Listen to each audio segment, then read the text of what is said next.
Also want to focus on another pressing issue here for the incoming Biden administration. That, of course, would be climate change. Interesting to see an open letter from some top CEOs here in the U.S. getting a lot of attention for what it says about climate change. The note penned by CEOs including Salesforce's Mark Benioff, Amazon's Jeff Bezos, and Ford's Bill Ford, echoing Biden's own stance that embracing clean energy means jobs for America. And the importance of the issue of climate change was also stressed by United States Special Presidential Envoy for Climate, John Kerry, in his first appearance on the global stage yesterday. Take a listen. It is our firm conviction throughout all of our administration. Every agency is now part of our climate team. And only together are we going to be able to build the resilience to climate change that is critical to save lives and meet our moral obligation to future generations and to those currently living in very difficult circumstances. So for more on the big push here to address climate change, I want to bring on our next guest. John Morton is Pollination partner and former senior energy and climate director at the National Security Council under President Barack Obama. John, thanks for taking the time here to join us. I mean, it's an interesting new position, right, that John Kerry is going to be heading up, and you heard him addressing some of this right there. What are your expectations for maybe day one or past day one, but the quickest changes here to come under the Biden administration to address the issue of climate change? Yeah, look, I mean, I think we're seeing it already. You said day one. We're at day. What are we at now? Week one, and we've seen every day. We've seen new action and new activities, whether they're executive orders or kind of restructuring of the White House and State Department and bureaucracy, the teams that will oversee and help coordinate climate policy. So we've seen really, really ambitious and bold action in even the first week, and not coming from the traditional places where climate is a priority, like the State Department and the White House. We've seen it in transportation, at Treasury Department, within the new special office in the White House that Gina McCarthy is going to be heading up. So I think we're seeing really a fundamental rethinking of how to integrate climate planning into the White House and into the administration's thinking, very consistent with what Biden and Harris said they were going to be doing on the campaign trail. John, one of the things that caught my attention yesterday in John Kerry's testimony, or at least his speech at the World Economic Forum, was speaking directly about not just investments domestically, but also internationally. He talked about international finance. There's a lot of thinking that potentially the U.S. could use what I guess would be considered the development bank, but International Development Finance Corporation, to really fund clean energy projects, much like China has done through Belt and Road. How do you see that materializing, and what specifically are you looking for on that front? So, look, I was the chief operating officer at OPIC, formerly OPIC and now DFC, for 5 years under the Obama administration. That is a wonderful agency that helps U.S. businesses expand into fast-growing overseas markets. And I think what Secretary Kerry, what Special Envoy Kerry is pointing out in his remarks, and certainly President Biden and Vice President Harris have been saying, is that the response to climate change is a significant economic opportunity. It's not simply an environmental necessity and a moral necessity for us to act, but there's actually an economic benefit to us moving from a jobs creation standpoint, from a technology innovation standpoint, and from a long-term economic development positioning for this country. And look, 95% of the world's consumers live outside of the borders of the U.S. So if we want to be competing in the technologies and the markets of the future, we have to be looking outside of our own borders for growth markets and areas to sell our hopefully U.S.-driven technologies and innovations into.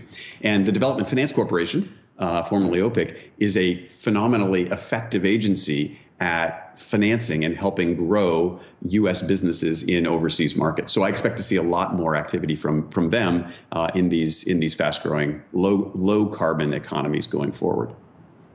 You mentioned this is an economic opportunity, but of course we've also seen it used as diplomacy. If you look at the case of somebody like China, does the U.S. see the climate issue as sort of in a competitive standpoint when you look at how China has been sort of engaging other markets, especially developing nations, on the energy front? I'm wondering how these issues cross over right now, because to your point, it's really not just about sort of the traditional agencies anymore. We have seen the climate policy adopted across the board in this administration. I think the transition to a global low carbon economy represents the single most predictable and consequential economic transformation in human history. We know it's coming. We see it coming. We understand that the shift is going on. 3/4 of the world's GDP now, in terms of countries, have indicated that they are going to be shifting to a net zero posture by the middle of the century. So this shift is ongoing. It's been signaled. There's no question about whether it will occur. The question is the speed at which it will occur and who will be the winners and losers from a technology standpoint, a business standpoint, sector standpoint, and indeed, as you raise, national standpoint. So we should see this as a competitive race, and we should adjust and our policies accordingly to see this as a race for the future technologies of the world. We know that electric vehicles are the future of technology. We know that renewable energy is the future of energy. That's a fact. So how are we going to compete in those markets? Yeah, John, I mean, clearly there's going to be a lot of winners in those spaces. I'm thinking of the losers here too, though, right? Because you think about, let's just use a local example, on a state level, West Virginia, obviously one of those states still levered quite heavily to coal-powered power plants. And you think about the economies, the local economy is impacted by this too. If you switch over overnight to electricity, how difficult does it become to maybe retrain some of those workforces and get states like that to come on board with this, considering if it doesn't work out, you got a lot of people who had put food on the table in that space now saying, all right, now I'm a bit out of luck here.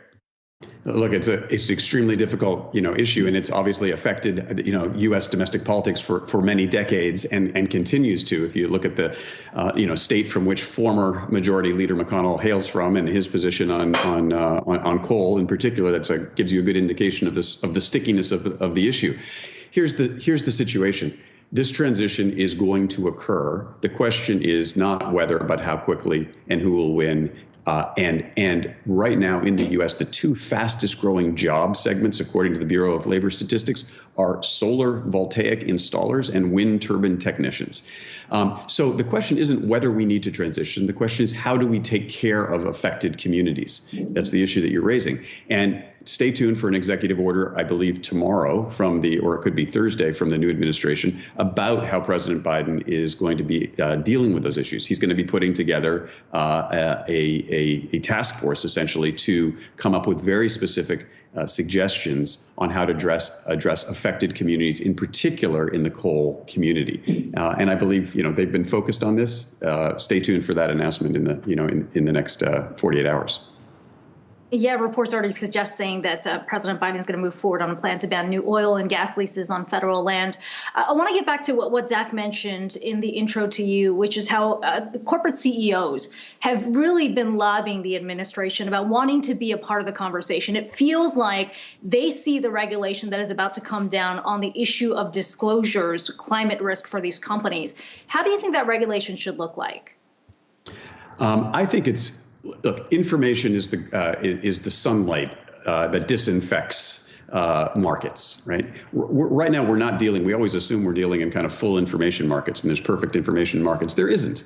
We've got this great unpriced externality that has been hanging over our head for years and years, and it's called carbon.